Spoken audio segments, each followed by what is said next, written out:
Welcome back to Word Journey, the channel where we explore the beauty, complexity, and fun of learning English. Let me start with a question. Have you ever heard someone say color and another person write it as color and you wondered which one is correct?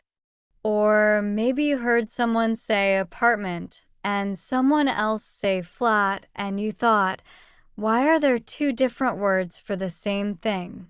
Well, you're not alone. Many English learners get confused between American English and British English, two versions of the same language that sometimes sound, look, and even mean different things. So today, we're going to explore US versus UK English. What's the difference, how it happened, and what you need to know to sound natural in either version. Whether you're learning English for school, travel, work, or just for fun, understanding these differences will make you a more confident and fluent speaker. So, sit back, relax, and let's begin your word journey into the fascinating world of English on both sides of the Atlantic. Part 1. Why do we have two versions of English? Let's start with a little history. English began in Britain, of course. But when British settlers arrived in North America in the 1600s, they brought the English language with them. Over the years, these two groups, the British in Europe and the Americans in the New World, developed their own accents, cultures, and even ways of speaking. They started borrowing words from other languages, inventing new ones, and spelling things differently. By the 1800s, the English spoken in Britain and the English spoken in the United States had become noticeably different. Not so much that people couldn't understand each other, but enough to create two unique styles. And that's how we got British English, UK, and American English, US. Today, both are correct, but they have their own rules, spellings, pronunciations, and vocabulary. Let's look at the key areas where they differ. Part 2. Spelling differences. One of the biggest and easiest differences to spot is spelling. When Noah Webster, an American scholar, wrote the first American dictionary in the 19th century, he wanted to simplify English spelling. He believed that the language should be easier to learn and more logical. So he removed unnecessary letters and created simpler versions of many words. Here are some of the main spelling differences. R versus or. UK, color, flavor, honor. US, color, flavor, honor. Re versus. UK, center, meter, theater. US, center, meter, theater. I see versus eyes. UK, organize, realize, recognize. US, organize, realize, recognize. LL versus L in some endings. UK, traveling, canceling. US, traveling, canceling. OG versus OG. UK, catalog, dialogue. US, catalog, dialogue. So, when you're writing in English, it's important to stay consistent. Choose either US or UK spelling, but don't mix them in the same text. Part 3. Vocabulary differences. Vocabulary is one of the most fascinating aspects of the differences between US and UK English. Sometimes, the exact same object has two completely different names depending on where you are in the world. For example, in the UK, people live in a flat, while in the US, they live in an apartment, both meaning a place to live. To move between floors, the British take a lift, whereas Americans ride an elevator. Goods are transported in a lorry in the UK, but in a truck in the US. When it comes to food, the differences are even more fun. A British biscuit is what Americans call a cookie, and British crisps are known as chips in the US. Meanwhile, chips in the UK refer to what Americans would call fries. Cars run on petrol in the UK, but on gas or gasoline in the US. For time off work or school, the British go on holiday, while Americans take a vacation. To stay warm, someone in the UK might wear a jumper, but in the US, it's a sweater.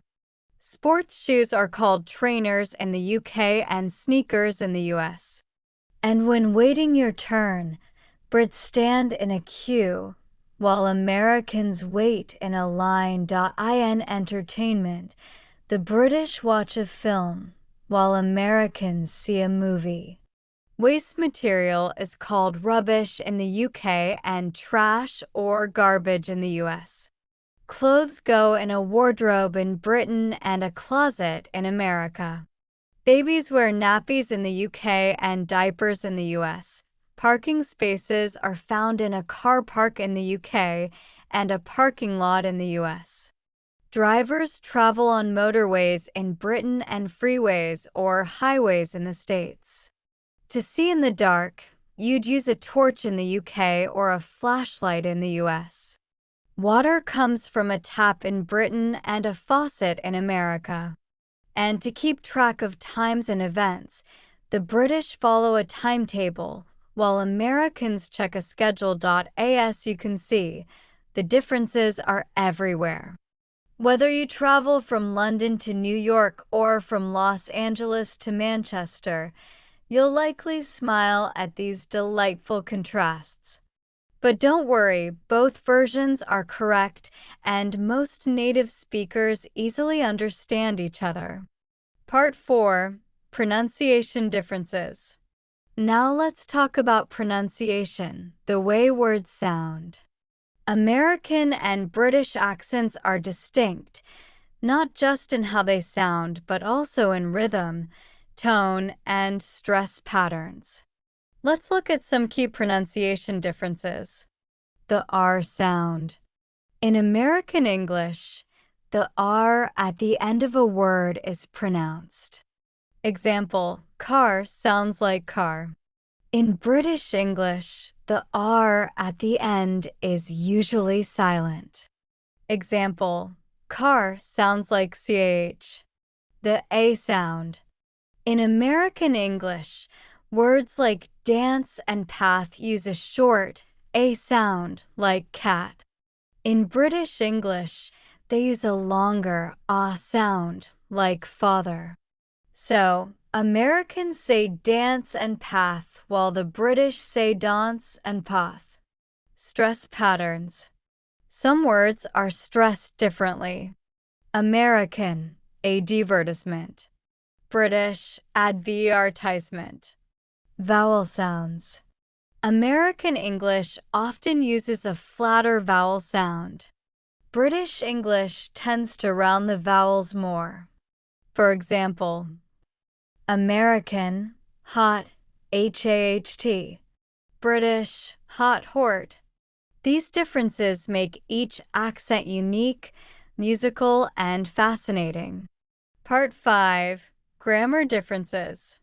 Now, let's move to grammar, another area where US and UK English diverge slightly. Present perfect versus simple past. In British English, people often use the present perfect tense to talk about a recent action. Example, I've just eaten lunch. In American English, people often use the simple past for the same meaning. Example, I just ate lunch. Have versus take. British English, I'll have a shower. American English, I'll take a shower. Prepositions. British English, I'll see you at the weekend. American English, I'll see you on the weekend. British English, she's in. Hospital. American English. She's in the hospital. Collective nouns. British English often treats collective nouns like team, family, government as plural. Example: the team are winning. American English treats them as singular. Example: the team is winning. Got versus gotten. British English: he's got much better. American English: he's gotten much better. These differences are subtle but important, especially in writing and formal communication. Part 6: Expressions and Idioms. Idioms or expressions can also vary between US and UK English. For instance, in the UK, people might say to chat someone up, while in the US, you'd hear to hit on someone. Both mean to flirt. When someone says to fancy someone in the UK, it means to like or be attracted to someone, which Americans would simply express as to like someone. The British phrase to take the mickey translates to make fun of someone in the US. That is, to tease or joke. If someone in the UK says they're knackered, they mean they're very tired or exhausted in US English. The idiom to throw a spanner in the works in the UK means to mess things up or cause a problem, which Americans might phrase as to throw a wrench in the works. In Britain, to be gutted means to be disappointed or feel very sad. If you're in a pickle, you're in trouble, or in a difficult situation, a phrase used more often in the UK than the US. Finally, to touch wood in the UK is the same as to knock on wood in the US. Both mean to hope for good luck. These idioms show how English reflects culture and personality, playful, expressive, and diverse. Part 7. Which one should you learn? Now that you've seen the main differences, you might be asking, which one should I learn? The truth is, both American and British English are correct. It depends on your goal. If you plan to work or study in the United States, focus on American English. If you plan to travel, work, or study in Europe, British English might be more useful. But remember, English is a global language. Most people mix the two naturally without even realizing it. The most important thing is communication. If people understand you clearly, then you're already winning. Part 8. Fun facts about US versus UK English.